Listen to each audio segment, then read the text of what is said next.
प्यारे बच्चों, एक दफ़ा का जिक्र है कि एक जंगल में लंबे सींगों वाला मोटा ताज़ा हिरन रहा करता था। वो हिरन बहुत निडर था और दौड़ने में बहुत तेज़ था। वो दिन भर जंगल में हरा भरा घास खाता और फिर थक हार कर कहीं जाकर सो जाता। एक दिन वो जंगल में घास खा रहा था कि वहाँ एक चीता आ जाता है। वो हिरन का शिकार करना चाहता था, लेकिन हिरन बहुत तेज़ और फुर्तीला था।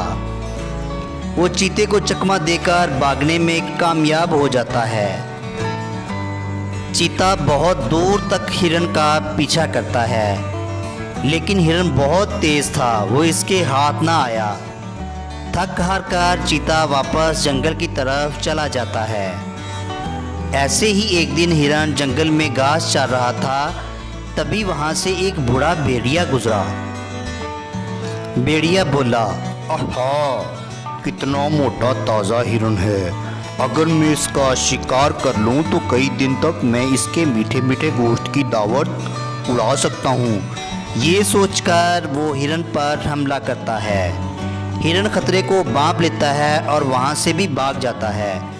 बूढ़ा भेड़िया हाथ मलता रह जाता है और वो कहता है कि ये हिरन तो बहुत निडर और फुर्तीला है, इसका शिकार करना आसान नहीं होगा।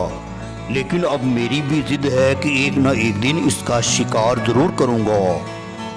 और फिर भेड़िया वहां से चला जाता है।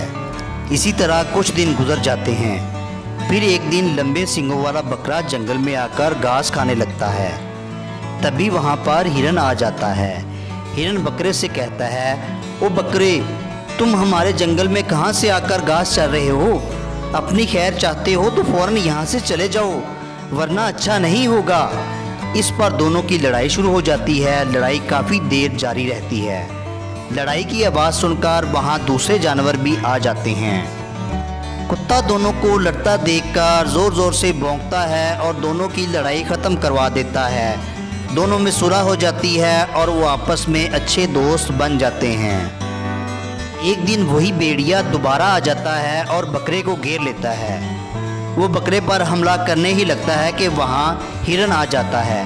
वो अपने लंबे लंबे सींगों से भेड़िए को खूब मारता है और भेड़िया वहाँ से अपनी जान छुड़ाकर भाग जाता है। भेड़िया जान चुका था, इन दोनों को खाने के लिए इनकी दोस्ती ख़त्म करवाना ज़रूरी है। एक दिन भेड़िए ने देखा कि हिरन अकेला चल रहा है। वो चुपके से हिरन के पास जाता है और कहता है, हिरन भैया, उस दिन के लिए मुझे माफ़ कर दें। दरअसल मैं आपको एक बात बताना चाहता हूँ कि जो बकरा है वो आपके ख़िलाफ़ है और जंगल के तमाम जानवरों को आपके ख़िलाफ़ करना चाह रहा है। हिरन को इस बात पर बहुत गुस्सा आता है और वो बात की तस्दीक किए बगैर ही बकरे को ढूंढना शुरू कर देता है। इस तरह भेड़िया बकरे के पास जाता है और कहता है कि बकरे भैया, उस दिन के लिए मुझे माफ़ कर दें। दरअसल मैं आपको ये बताने आया हूँ कि हिरन आपका दोस्त नहीं, दुश्मन है। वो जंगल के सभी जानवरों को आपके खिलाफ कर रहा है। ये कहकर भेड़िया वहाँ से चला जाता है। इधर हिरन भेड़िए को ढूंढते ढूंढते इधर आ जाता है। दोनों में लड़ाई शुरू हो जाती है। जल्द ही दोनों जख्मी होकर गिर जाते हैं। भेड़िए को मौका मिल जाता है। वो दोनों पर हमला करता है और खूब मज़े से दोनों का शिकार करके इन्हें खा जाता है। प्यारे बच्चों, इस कहानी से हमें ये सबक मिलता है कि हमें हमेशा मिलजुल कर रहना चाहिए और किसी की बात पर बगैर तस्दीक किए यकीन नहीं करना चाहिए। मेरी कहानी पसंद आए तो मेरे चैनल को सब्सक्राइब करें और बेल आइकॉन पर क्लिक करें।